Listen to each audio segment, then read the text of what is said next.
Piduguralla BJP కార్యాలయం నందు media సమావేశాన్ని ఏర్పాటు చేశారు. చరిత్రలోనే మొదటిసారిగా భారతదేశం యొక్క విదేశీ మారక ద్రవ్య నిల్వలు $700 బిలియన్ చేరడం భారత ఆర్థిక వ్యవస్థకు శుభపరిణామమని అన్నారు.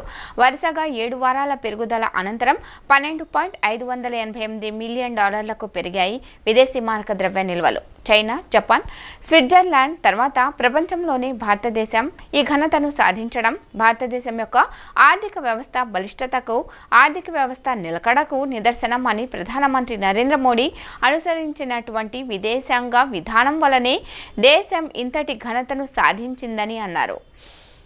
ఈ కార్యక్రమంలో బీజేపీ నాయకులు, కార్యకర్తలు పాల్గొన్నారు. అందరికీ నమస్కారం.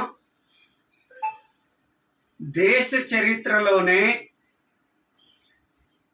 మొట్టమొదటిసారిగా భారత దేశం యొక్క విదేశీ మారక నిల్వలు నేడు $700 బిలియన్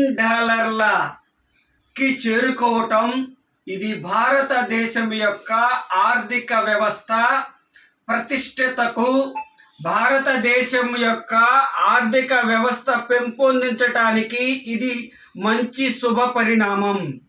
ఇలాంటి ఆర్థిక వ్యవస్థను రూపొందించినటువంటి మన ప్రియతమ ప్రధాని నరేంద్ర మోడీ గారికి ప్రత్యేకమైనటువంటి అభినందనలు తెలియజేస్తున్నాను. వరుసగా 7 వారాల పాటు భారతదేశం యొక్క ఆర్థిక వ్యవస్థ $12.588 బిలియన్ విదేశీ మారక నిల్వలు భారతదేశానికి రావటం జరిగినది. ఈ పరిణామం భారతదేశం భవిష్యత్తులో ప్రపంచ దేశాలకి ఒక ఆర్థిక వ్యవస్థలో పెద్దన్నగా వ్యవహరిస్తుంది అనటంలో ఎలాంటి సందేహం లేదు.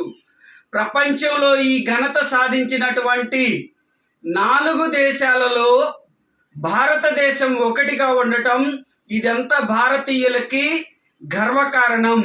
చైనా, జపాన్, స్విట్జర్లాండ్ తర్వాత ఈ ఘనతను సాధించినటువంటి భారతదేశం భవిష్యత్తులో ఆర్థిక వ్యవస్థకి, ప్రపంచ ఆర్థిక వ్యవస్థకి పెద్దన్న అని చెప్పుకోవటంలో ఎలాంటి సందేహం లేదు. కనుక ఇలాంటి ఆర్థిక వ్యవస్థని భారతీయులకు అందించినటువంటి మన ప్రియతమ ప్రధాని నరేంద్ర మోడీ గారికి మరొక్కసారి అభినందనలు తెలియజేస్తున్నాను. Thank you.